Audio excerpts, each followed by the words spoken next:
Hey guys, I got a pretty nostalgic build to show with the Tukohama's Vanguards spectres that use Scorching Ray totems. A couple of years ago, maybe 3-4 years ago, it used to be pretty popular spectres before we got a bunch of better spectres. So the exciting thing, or maybe just interesting thing about this build is that it is very cheap. It does have very good single target. I was able to defeat Sirus.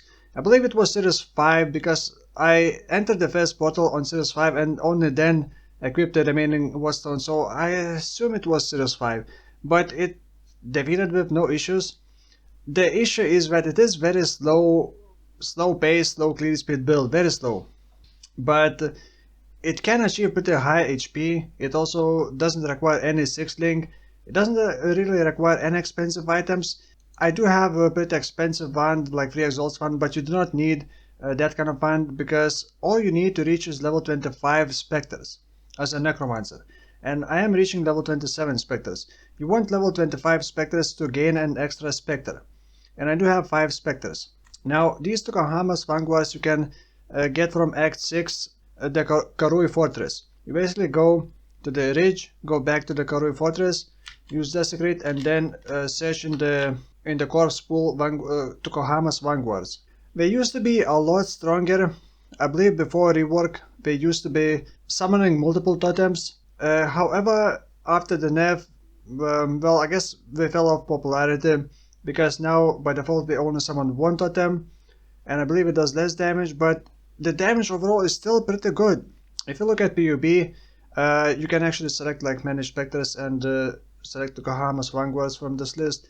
And also don't forget to add 8 Scorching Ray stacks. So it would be a bit of ramp up time because each totem would have to reach 8 stages. Totems do stack, by the way.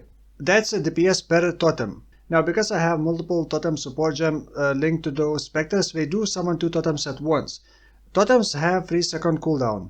If you look at PoE for Tukohama's Vanguards and scroll down to this Calm, Fire, Beam, Totem, Spectre, then we can just see the full stats of that skill. It is applying strong exposure, but also it has 12% less totem damage per summon totem, and it does have 3-second cooldown, and the totems last for 5 seconds. You can actually get Necromantic Aegis and use +1 totem, but I don't think that it's worth it because we're gonna summon 2 totems, we're gonna wait 3 seconds, and then they may not immediately summon new totems, they may just wander around until they decide that it's time to summon more totems. So I don't think that it's really worth going for maximum totems. So for that reason, and also the more maximum totems you get, the less damage per totem we're gonna do. So I'm not going for maximum totems, just using the shield for myself. So I'm gonna quickly go over my items. This is gonna be a pretty short video because there's not much really to talk about. I basically respected my crit Scaton build into this because the passive skill tree was pretty much the same. And yeah, so you can either get a 6-link body armor, which would give you a bit more damage, or you could get a helmet like this. +2 to minions, burning damage and minion damage. And if you can also get open prefix for life, that's great. And the helmet like that I believe was like 40 here, so it's pretty cheap. Wand, you do not need +2 wand, you only want +1 wand. So if you get Convoking wand with +1 to either all spell skill gems or +1 to all minion skill gems, and then minion damage, you would get actually very similar damage. Shield is just for the defense. I thought about different versions and you may use different shield. This is just for some kind of defenses for physical mitigation, and it does give a lot of life. Body armor, just very cheap and very simple one. I actually bought this to test it, but then I ended up using it because it had strength. And then you just craft life. You basically 1 +1 to maximum number of spectres. You can get that on body armor, and actually that's it. You can get on boots. On boots you can get +1 to spectre gem levels. So it's not gonna increase maximum amount of spectres, it's just gonna raise the level. And I am using level 20 raise spectres, so I could use level 21. And I could squeeze in another aura by losing just 200 life. If I lose 200 life, I could squeeze in another aura and would end up with more damage overall. Of course, Darkness Enthroned. I am using Ghastly Eyes because I am also using this new unique jewel, which doesn't get calculated automatically in path of building. Okay, so this does not stack. You can use multiple of these, but you will always have 30% limit. The cap is always going to be 30%. I also use Fortress Covenant in here with no drawbacks. It just gives a lot of minion damage.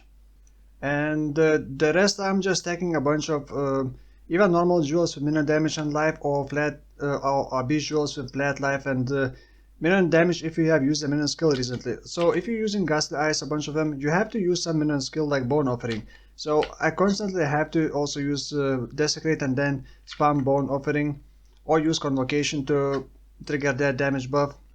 I also try to get the minimum endurance charges to make myself a bit tankier, because I don't really have regen, I don't have leech because I'm just hiding behind my minions. So I felt a bit squishy against physical hits, so I try to get endurance charges.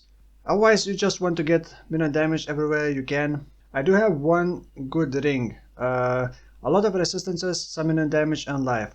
And other than that, no expensive items, as you can see.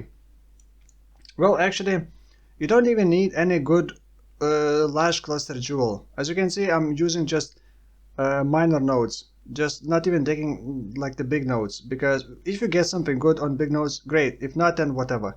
And I try to get 35% increased effect, so each of these nodes give 13% instead of 10% minion damage. And then I went with the course medium jewels for the flammability. So I'm gonna quickly go over my skills. So Ray Spectres inside this helmet are linked with multi-totems, elemental focus, and swift affliction.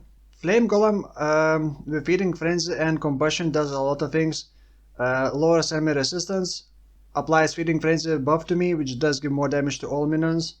Well, actually, and that's it. You get fire exposure from Scorching Ray Spectres themselves, so you don't need to worry about that.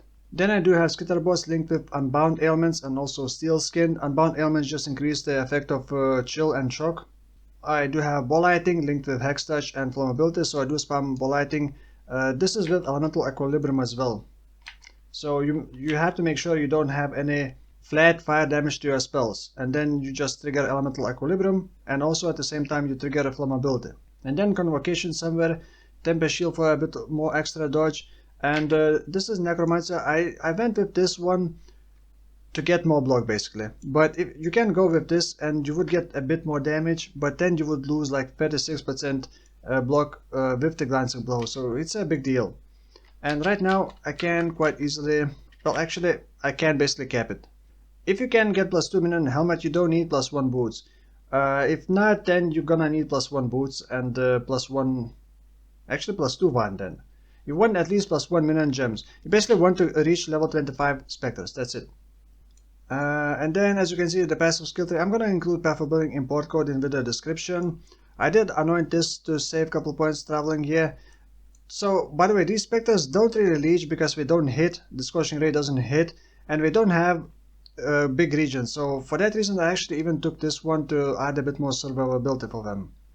Now if you want more damage, you would refund this, you would lose some life, and then you would take these 3 or well these 4 and then add Aspect of the Spider, and then you would have more damage. This build is actually kind of chill and relaxing to play. You just hide behind minions and slowly move, but it is very slow clear speed. Not sure if anyone would want to play this, but here you go. Tukohama's Vanguards are still viable for endgame and are very cheap specters. You could even League Star, but I probably would not recommend like for competitive play. Anyway, that's it for this video. I have no idea what build I'm gonna be doing next, so if you got any suggestions, let me know in the comments below, because I did a lot of builds and I'm stubborn to stay away from some meta builds, so I don't know what to do now. Anyway, thank you for watching and I'll see you in the next one. Bye bye.